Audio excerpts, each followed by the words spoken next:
शिवसेनेमध्ये बंड झालं आणि बंडाचं नेतृत्व केलं ते एकनाथराव शिंदे यांनी, जे सध्या महाराष्ट्राचे मुख्यमंत्री आहेत.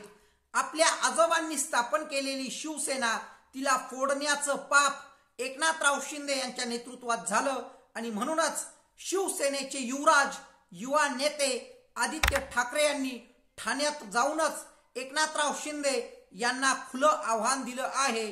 पुढच्या वेळी आपण एकनाथराव शिंदे यांच्याच विरोधात निवडणूक लढवणार आहोत असं स्टेटमेंट आदित्य ठाकरे यांनी दिलंय. काय राजकारण चाललंय नेमकं? ठाण्यामध्येच एकनाथराव शिंदे यांना अडकवण्याचा प्रयत्न होतोय का?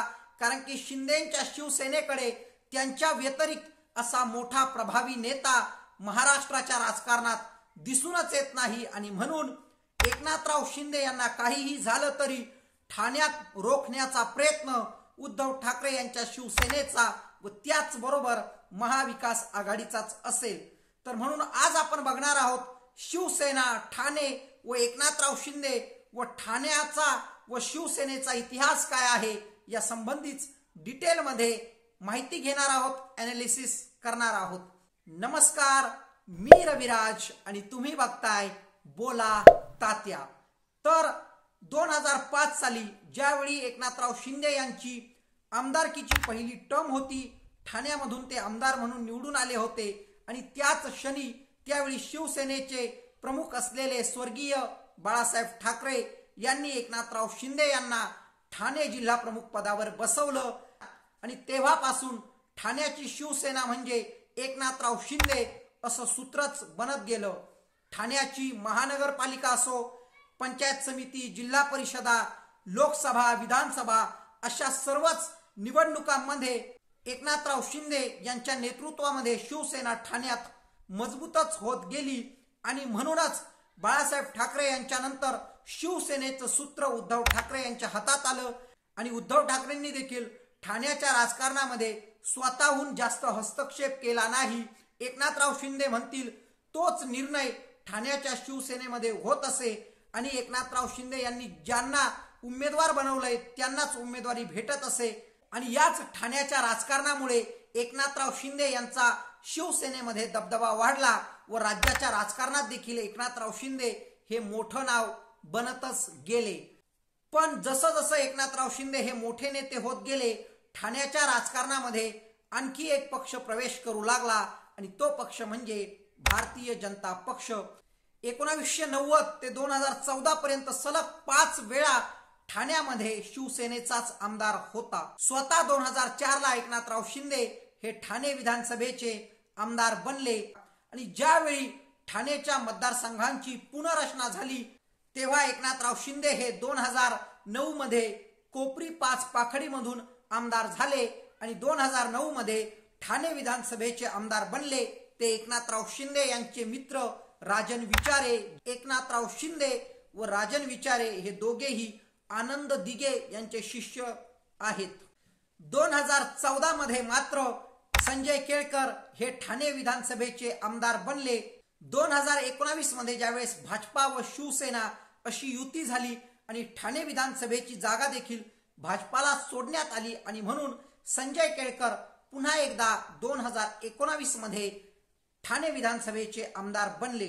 पण आता सध्याची स्थिती ठाण्याची बघायची झाल्यास भाजपाने शिवसेनेला कडवट आव्हान ठाण्यामध्ये दिलेलं आहे आणि सध्याच्या स्थितीमध्ये ठाण्यामध्ये भाजपा नक्कीच शिवसेनेचा मोठा भाऊ बनला आहे. कारण की ठाण्यामध्ये सध्या 8 आमदार हे भाजपाचे आहेत तर 6 आमदार शिवसेनेचे आहेत. 2009 मध्ये भाजपाचे ठाण्यात 3 आमदार होते. 2014 ला 7 आमदार भाजपाचे ठाण्यातून निवडून आले तर 2019 ला ही संख्या 8 वर गेली. त्या अगोदर मात्र भाजपा ठाण्यामध्ये शिवसेनेला दबूनच होती, पण आता भाजपाची ताकद ठाण्यात देखील चांगलीच वाढली आहे. त्यानंतरचा महत्वाचा प्रश्न म्हणजे एकनाथराव शिंदे यांच्या बंडानंतर ठाण्यात घडलेलं राजकारण. तर एकनाथराव शिंदे यांनी जेव्हा बंड केला त्याच्या अगोदरपासूनच ठाणे महानगरपालिकेवर शिवसेनेचा भगवा फडकलेलाच होता आणि तोही एकनाथराव शिंदे यांच्याच नेतृत्वात आणि म्हणूनच साहजिकच महानगरपालिकेमधले सर्व 67 एकनाथराव शिंदे यांच्याकडेच गेले. अपवाद फक्त एकच होता, त्या नगरसेविका म्हणजे नंदिनी विचारे, ज्या की राजन विचारे यांच्या पत्नी आहेत. आणि राजन विचारे हे एकनाथराव शिंदे यांचे जिगरी मित्र म्हणून ओळखले जायचे. तसे दोघेही आनंद दिघे यांचेच शिष्य आहेत. पण राजन विचारे यांनी मात्र उद्धव ठाकरे यांच्या सोबतच राहण्याची भूमिका घेतली व एकनाथराव शिंदे यांच्यापासून ते वेगळे झाले. त्यामुळेच ठाणे व पालघर जिल्हा, जो की एकनाथराव शिंदे यांचा बालेकिल्ला आहेत, त्यामधले सर्व मोठे नेते एकनाथराव शिंदे यांच्याच पाठीशी उभे राहताना आपल्याला दिसतात. पण मग प्रश्न हाच आहे की उद्धव ठाकरेंना ठाण्यामध्ये अस्तित्व निर्माण करता येईल का? तर आनंद दिघे यांचे पुतणे म्हणून समोर आलेले केदार दिघे यांना उद्धव ठाकरे यांनी ठाणे जिल्हा प्रमुख केले आहे. दिघे आडनावाभोवती जो वलय आहे त्याचा फायदा कुठेतरी उद्धव ठाकरे करण्याचा प्रयत्न करता आहेत. पण केदार दिघे यांना राजकारणाचा कमी अनुभव आहे. ते जरी सक्रिय आता झालेले असले पण एकनाथराव शिंदे यांच्या समोर त्यांचा निभाव लागेल का, हाच मोठा प्रश्न आहे. राज्यभर उद्धव ठाकरे यांना सहानुभूती प्राप्त होत आहे. पण ठाण्यामध्ये केदार दिघे व राजन विचारे हे दोनच नेते उद्धव ठाकरे यांच्या पाठीशी आहे. म्हणूनच हा सहानुभूती फॅक्टर एकनाथराव शिंदे यांचा बालेकिल्ला असलेला ठाणे जिल्हा याच्यामध्ये किती वर्क करेल हा एक प्रश्नच आहे. कारण की ठाणे व त्याचबरोबर पालघर जिल्ह्यातल्या सर्व बारीक सारीक गोष्टी एकनाथराव शिंदे यांना चांगल्या पद्धतीने माहीत आहेत. आणखी एक महत्वाची गोष्ट जी आपण समजून घेतली पाहिजे ती म्हणजे एकनाथराव शिंदे यांना अडकवण्यासाठी उद्धव ठाकरे यांनी आखलेली रणनीती. बंडाचं नेतृत्व एकनाथराव शिंदे यांनी केलं. 40 आमदार त्यांच्यासोबत गेले आणि महाविकास आघाडीचं सरकार कोसळलं. यासाठी पुरेपूर एकनाथराव शिंदे हेच जबाबदार आहेत. पण एकनाथराव शिंदे हे ज्यावेळी मंत्री होते आणि त्यावेळी आग्रा कोळी समाजाचे नेते दिवा पाटील यांचं नाव मुंबई विमानतळाला द्यावं अशी मागणी त्या समाजाने केली होती. पण दुसरं नाव देखील त्या विमानतळाला देण्यासाठी चर्चेत होतं. ते नाव म्हणजे शिवसेनेचे संस्थापक स्वर्गीय बाळासाहेब ठाकरे यांचं. आणि मंत्री एकनाथराव शिंदे यांनी असा निर्णय घेतला की विमानतळाला बाळासाहेब ठाकरे यांचंच नाव देण्यात येईल. पण महाविकास आघाडीच्या शेवटच्या बैठकीत उद्धव ठाकरे यांनी असा निर्णय घेतला की मुंबई विमानतळाला दिवा पाटील यांचंच नाव देण्यात येईल. आणि जो आग्रा कोळी समाज आहे तो ठाण्यामध्ये मोठ्या संख्येने आहे. जेमतेम 2 लाख एवढी लोकसंख्या आग्रा कोळी समाजाची ठाण्यामध्ये आहे. आणि म्हणून हा समाज आपल्या बाजूने होण्यासाठी उद्धव ठाकरे यांनी पुरेपूर प्रयत्न केला आहे. आणि या समाजाचा रोष एकनाथराव शिंदे यांच्या विरोधात तसा आपल्याला दिसूनच आलेला होता ज्यावेळी त्यांनी बाळासाहेब ठाकरे यांचं नाव समोर केलं होतं. त्याचबरोबर उद्धव ठाकरे यांनी शेवटी आपण हिंदुत्वाचं राजकारण सोडलेलं नाहीये हे दाखवण्याचा पुरेपूर प्रयत्न केला.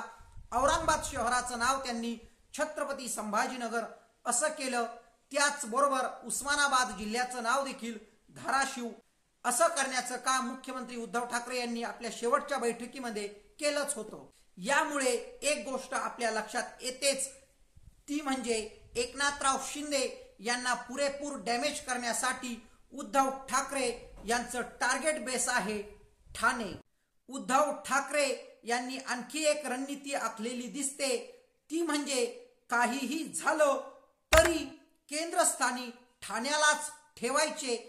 आणि म्हणूनच ठाण्यामध्ये जो नवरात्र उत्साह पार पडला त्यासाठी उद्धव ठाकरे यांच्या पत्नी व आदित्य ठाकरे यांच्या आई रश्मी ठाकरे ह्या उपस्थित होत्या. त्याचबरोबर आनंद दिघे यांच्या जयंतीला स्वतः उद्धव ठाकरे उपस्थित होते आणि आनंद दिघे यांच्या स्मृतीस्थळावर जाऊन दिघेंना उद्धव ठाकरे यांनी अभिवादन देखील केलंच. आणि त्यानंतर रोशनी शिंदे यांच्यावर जो हल्ला एकनाथराव शिंदे गटाकडून करण्यात आला, त्यांना मारहाण करण्यात आली, त्याच्या विरोधात ठाकरे गटाने ठाण्यामध्ये जनप्रक्षोभ मोर्चा देखील काढला होता आणि स्वतः आदित्य ठाकरे यासाठी उपस्थित होते. आणि जनप्रक्षोभ मोर्चामधून आदित्य ठाकरे यांनी ज्यावेळी भाषण केलं त्याच वेळी त्यांनी ही घोषणा देखील केली की आपण एकनाथराव शिंदे यांच्या विरोधात निवडणूक लढवणार आहोत। आदित्य ठाकरे यांनी ठाण्यामध्येच जल भरो आंदोलन, नारी सन्मान यात्रा या गोष्टी देखील काढण्याचं काम केलंच आहे आणि म्हणूनच टार्गेट बेसवरच एकनाथराव शिंदे यांना अडकवायचं आणि महाराष्ट्रभर त्यांना काही जाऊ द्यायचंच नाही, जेणेकरून एकनाथराव शिंदे यांना कुठेतरी आपल्या अस्तित्वासाठी चाच पडावं लागेल। हेच टार्गेट उद्धव ठाकरे यांनी आखलेलं दिसतंय। ठाकरेंनी ठाण्यातच एकनाथराव शिंदे यांना अडकवण्याचा केलेला प्रयत्न आणि त्यामध्ये आणखी एक महत्वाचं नाव म्हणजे जितेंद्र आव्हाड यांचं।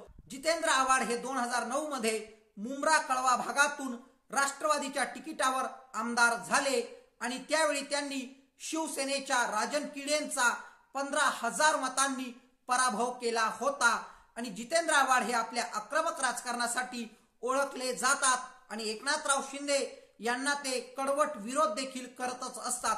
म्हणून पालिका अधिकारी महेश आहेर यांचं प्रकरण असो किंवा मग बुकी अनिल जयसिंघानी याचं ठाणे कनेक्शन असो, यावरून जितेंद्र आव्हाड यांनी मुख्यमंत्री एकनाथराव शिंदे यांना टार्गेट केलंच आहे।